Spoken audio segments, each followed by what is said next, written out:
आजपर्यंत राज्य सरकारनं जे ओबीसी आरक्षण दिलेलं आहे ते फक्त 16% आरक्षण दिलं होतं आणि त्याच्यावरचं जे घटनाबाह्य 16% आरक्षण ओबीसीचं दिलेलं आहे या बाबतीत मराठा समाजानं कधीही विरोध केला नाही। परंतु या राज्यात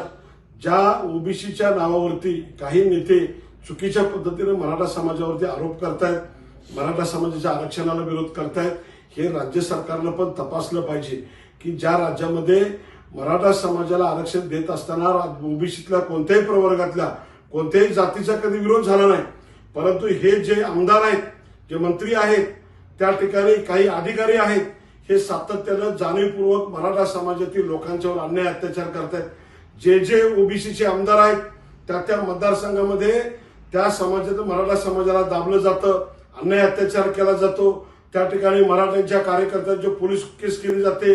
गुन्हे दाखल केले जातात, एखादा मराठा अधिकारी आला तर त्याच्यावर सुद्धा गुन्हा दाखल केला जातो, त्यांना निलंबित करण्याचा प्रयत्न केला जातो आणि आपल्या मतदारसंघामध्ये एकही मराठा अधिकारी सुद्धा येऊ दिला जात नाही। ह्या सगळ्याची सुद्धा वाचा फोडली पाहिजे आणि याची तक्रार आता आम्ही मराठा आरक्षण उपसमितीकडे करणार आहे की शासनामध्ये सुद्धा जे काही इतर समाजातले जे अधिकारी आहेत हे जाणीवपूर्वक मराठा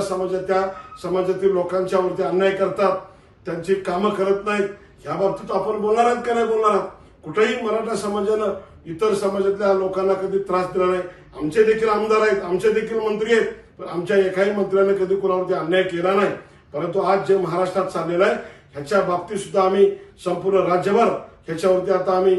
चळवळ उभी करू आणि हे सगळे प्रकार शासनाच्या आणि सरकारच्या निदर्शनास आणतो। हे जर थांबलं नाही तर ह्या सुद्धा आमदारांना, ह्या मंत्र्यांना, मराठ्याच्यावर अन्याय करणाऱ्या लोकांना आम्ही सळो की पळो करू सोडू, हा मराठा क्रांती ठोक मोर्चाचा इशारा आज आपल्या माध्यमातून सरकारला देत आहोत।